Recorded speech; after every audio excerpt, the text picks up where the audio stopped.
한동훈 후보자는 20년 가까이 윤석열 당선인과 호흡을 맞춰온 최측근으로 꼽힙니다.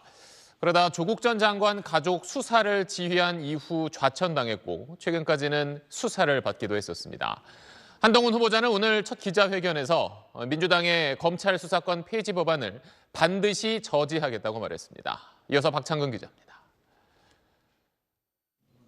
한동훈 후보자는 3년차 검사이던 2003년 SK 분식회계 수사 과정에서 대선 자금을 차에 실어 전달했다는 이른바 차떼기 진술을 받아내 대검 중수부에서 불법 대선 자금 사건을 수사하던 윤 당선인의 눈에 띄었습니다. 이후 윤 당선인과 현대차 비리 사건, 외환은행 론스타 매각 사건 등 굵직한 수사를 함께했습니다. 윤 당선인이 수사팀장을 맡았던 박근혜 정부 국정농단 특검 땐 이재용 삼성 부회장의 뇌물 혐의를 수사하는 주임 검사로 활약하며 호흡을 맞췄습니다. 서울중앙지검 3차장, 대검 반부패 강력부장을 맡으며 윤 당선인을 곁에서 보좌했습니다.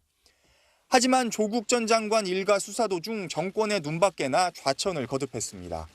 이른바 채널A 사건에 연루돼 2년 넘게 피의자 신분으로 있다가 최근에야 무혐의 결정이 났지만 휴대전화 비밀번호 제출을 끝내 거부해 여권의 공격을 받았습니다. 박근혜 정부 시절 김현웅 전 장관에 이어 5년 반 만에 검찰 출신 장관 후보자가 된 한 후보자는 민주당의 검수완박 추진에 반대 의사를 밝혔습니다.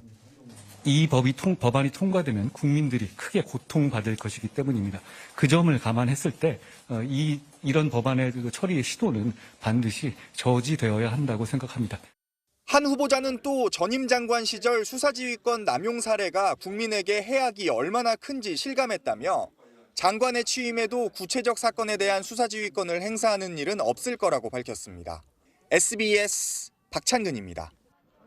네, 안녕하십니까. 김현우입니다. 더 많은 뉴스와 라이브 이벤트를 보고 싶으시면 화면 오른쪽을 눌러서 구독해 보시길 바라겠습니다. 또 저희 SBS 앱을 다운로드 하시면 속보 알림도 받아보실 수 있습니다. 항상 저희 SBS 뉴스를 시청해 주셔서 대단히 고맙습니다.